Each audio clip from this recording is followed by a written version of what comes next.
Paolo del Rosario, sitting in for Mai Rodriguez. Welcome to Pathways to Success, where we turn the spotlight on the heroes of the Philippine economy, our micro, small, and medium enterprises. We follow their inspiring journey and give great insight on what it takes to scale up their business.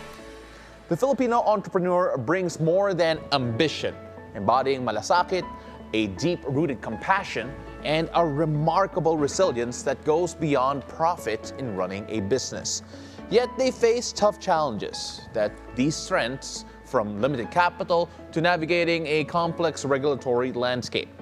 Today, we'll explore the essential traits of Filipino entrepreneurs and the obstacles they must overcome to succeed.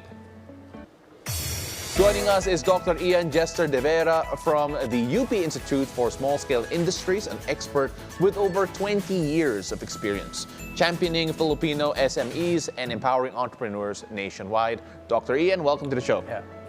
Good morning, Paolo, and thank you for this opportunity. Doc, it's always a pleasure to have you here. First off, we mentioned you have 20 years of experience working here. Now, you've worked with so many Filipino entrepreneurs at UPISSI. So, first and foremost, that passion, paano yan nagsimula? Where did it all begin and what keeps it going? Early in my career, Paolo, I was made to realize that it's not really the large or the multinationals that make up the economy of the Philippines, but actually it's the micro, small, and medium enterprises, which account for more than 99% of all business establishments in the Philippines. So that's a lot of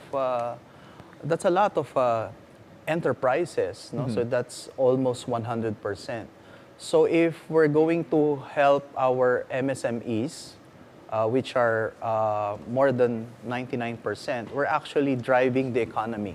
Okay. And of course, so when you talk about these SMEs, or the Filipino ones in particular, are there any qualities that are uniquely Filipino when we talk about SMEs? Like, what makes the Filipino entrepreneur stand out? I'm not really sure if these characteristics are really peculiar to only Filipinos, but of course, we already know that Filipinos are resilient. Filipinos in general as a race are resilient. They're also hardworking. So these traits, they also adopt these traits in starting their businesses and also in growing their businesses. How do Filipinos approach businesses in general in terms of I guess if you have to compare that to our neighbors in the region or wherever else overseas? Well, for me, I can only speak for my experience. But I think Filipino entrepreneurs start their businesses or they start their entrepreneurial journey as a necessity. Perhaps they want their lives to get better. They also want to help their families, because Filipinos are really close to their families. So they start this motivation, the family as their prime motivation to start their own businesses. Family is, again, part of the Philippine culture. I'm not part surprised. of the Philippine culture, That's the fabric of it. Yeah, and I think that's also peculiar to not only Filipinos, but also to any Asian culture. Yeah, I can only imagine the nuclear family is a big part of it. Now, apart from all of that, of course, you've personally been at the forefront of helping make sure that tech comes closer to SMEs. And the question now is, though, are Filipinos quick to adapt that technology? How do you see Filipino SMEs actually working with technology? Because of the pandemic, I think that drove many MSMEs to adopt technology because there was no other choice during the pandemic but to embrace technology. But of course, we know that digital technology is not the only technology that that will help MSMEs. There are other types of technology. But based on what I see and what I observed,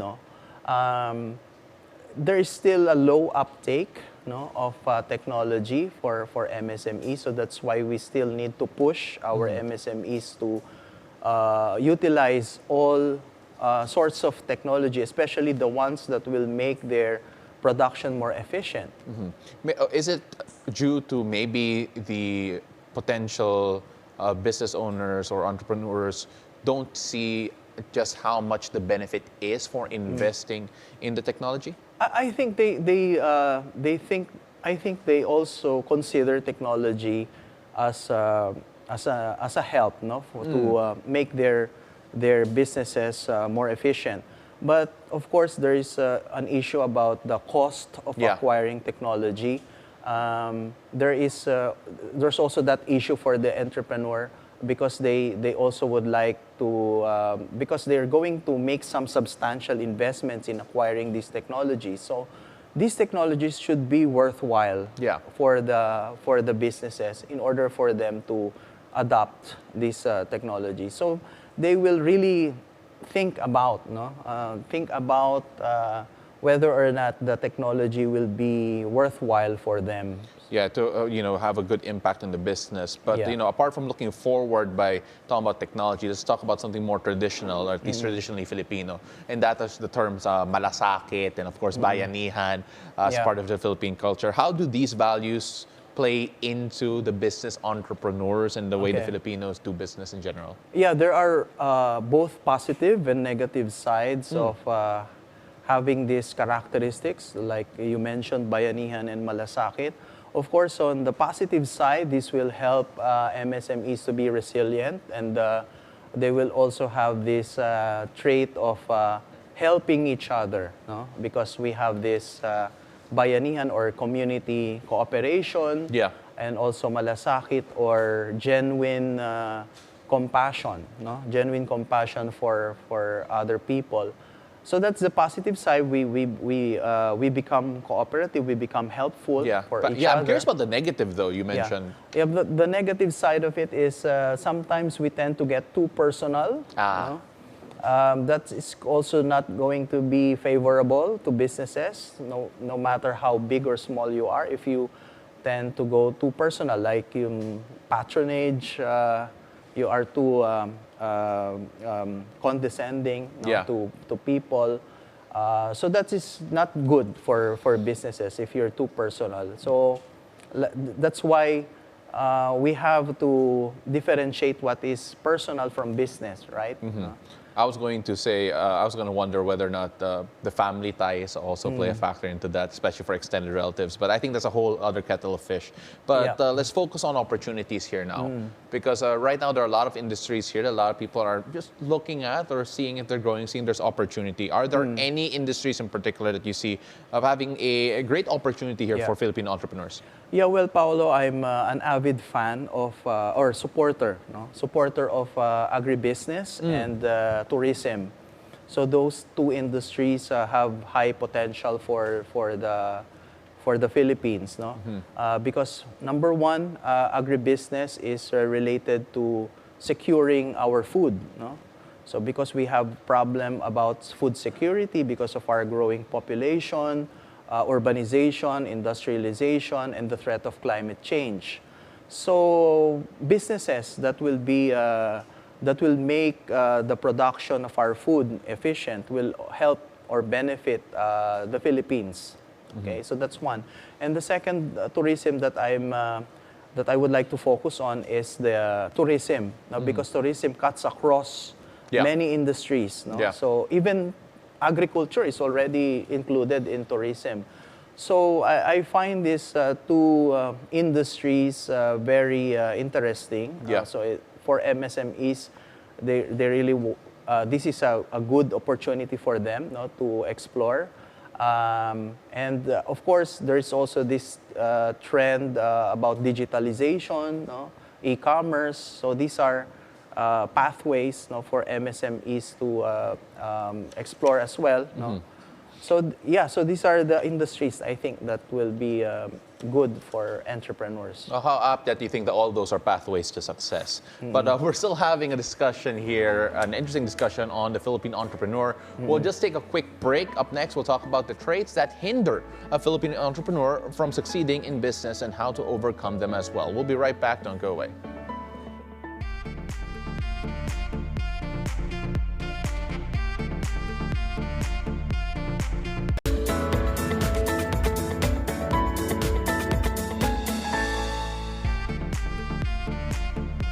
Welcome back. You're still watching Pathways to Success. We're still with Dr. Ian Jester de Vera from the UP Institute of Small Scale Industries. We know that the Filipino entrepreneurs are resourceful, but access to capital remains a big challenge. Doc, we talk about the challenges of obtaining funding. Napakahirap yun. I know a lot of people in general don't even know where to begin. Of course, what are the alternative funding options that are available, especially when traditional routes are not as accessible? Yeah. Paulo, aside from the banks, and the other government institutions that offer loans, to MSMEs, MSMEs can also tap the microfinance from microfinance institutions, especially if their funding requirement is not that big, because microfinance only provides small financing to MSMEs. So another alternative is, of course, the angel investors and venture capitalists. They are also sources of funding from the private sector. But this funding only supports those with a high growth potential, businesses with a high growth potential. And mostly these are in the tech or technology industry. Of course, you mentioned a couple of, you mentioned venture capitalists, you mentioned angel investors, but what about crowdfunding? That has been a thing for online, for even for sometimes for individuals, but then how is that a potential solution, and how can local SMEs take advantage of that and take steps into it to get started? Yeah. Crowdfunding is also a good alternative to get funding support. But in the Philippines, it's not yet common for us to have crowdfunding. So I think the first thing to do is to have a platform. So ideally, it should be a digital platform to facilitate the pledges, the management of pledges that will go to MSMEs. And of course, just to piggyback, or rather go back to one of the topics we talked a bit about a while ago, which is technology. Going into technology, is there barriers with regards to the adoption of technology, the obstacles to doing it, and of course, how can they be addressed for SMEs who are looking to adopt more technology? So I mentioned a while ago the issue on the cost of acquiring technology. That seems to be the number one, or maybe one of the main obstacles of adoption of technology for MSMEs. So I think the best way to do it is to have a partnership with the government. So perhaps the government will be able. There are actually programs wherein MSMEs will be able to get funding, for them to adopt technology for their business operations. So if this does not work, they have to bootstrap. Bootstrapping means they will have to get the funding from their own pocket, or from their relatives and friends. Yeah. And of course, you take a look also, as we're talking about competition, people are trying to stay competitive by upgrading technology. But then there are also competition from foreign brands as well, and Filipino entrepreneurs are trying to differentiate themselves, make themselves more unique. How do you see that phenomenon going? And of course, how do you see Filipinos adapt to the presence of international competition? Yeah. International brands will always be there. We know that the business landscape is highly competitive. But I think the Filipino MSMEs can still leverage their own brand, especially if they would focus on the Filipino culture, the Filipino heritage. This will actually make their brands competitive. As long as they become authentic. Yeah, I think the game is really authenticity. The rule of the game is authenticity. So if you are authentic, in your brands that you would like to reflect, in your own brand, I think you have the chance, to win the competition. I understand. So we talk about being authentically Filipino, but then are there any authentic Filipino traits that are actually undesirable with regards to Filipino entrepreneurs? I mentioned to you, no, that it's really hard to pick which traits are really peculiar to the Filipinos. Yeah. So same thing with the undesirable ones. No, we cannot say that these traits are typical of Filipinos because maybe other races also have these undesirable traits. No, but I'm just going to mention yung very popular folklore who is the story of Juan Tamad. No, I think that is a trait, no, that we adopted. No. But the thing is, being indolent, no, Juan Tamad is an indolent character. I think we sometimes tend to be indolent because of the climate that we have, because we live in a tropical climate. No? So we just want to take it easy. Yeah. No? And we just want to relax because of the good weather that we have, and also we also would like to enjoy the beautiful beaches that we have and the sceneries that we have. It's so easy to be lazy. Yes. Right? Yeah, I understand that. But of course, what do you think is a great motivator to stop you from being that way, especially for entrepreneurs? Yeah, well, I'll go back, no, to my our main motivation, which is our family. Yeah. And of course, our personal ambition to grow personally. No? I think that will motivate us to do more, to perform better. Not only for our businesses, but also for our careers that we have. Well, here's something you can't be lazy about when we're talking about regulation, legislation with regards to all of the paperwork and, of course, everything from the taxes, the bureaucracy, the licenses. Just how can young and budding entrepreneurs or those trying to start out their entrepreneurial journey, what advice can you give them for dealing with things like this that they feel that, okay, this is the not so fun part of running a business? Yeah, Paulo, we already know the old adage, no, that there are only two things that are certain about this world, and these are death and taxes. So my advice is really to embrace, no, or accept, no, the reality that taxes are really here, no. So when you get into entrepreneurship, you have to realize that you really have to deal with taxes, permits, licenses, business regulation. No? And these business regulations are there for checks and balances. Because on the one hand, you have the entrepreneurs who need to make money. No?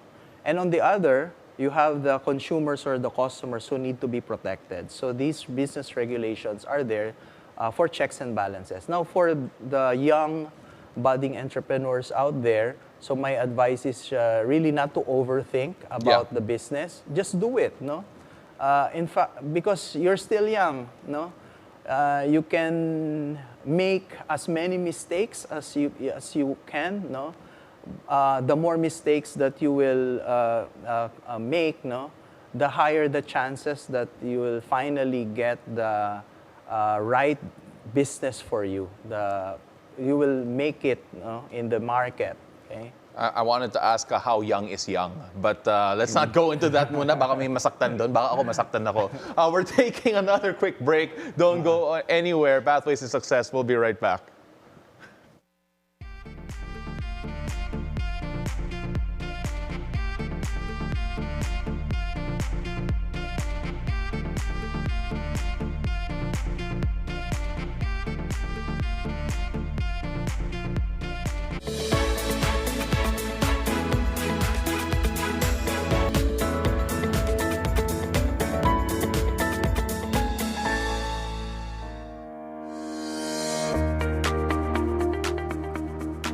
Welcome back. This Pathways to Success.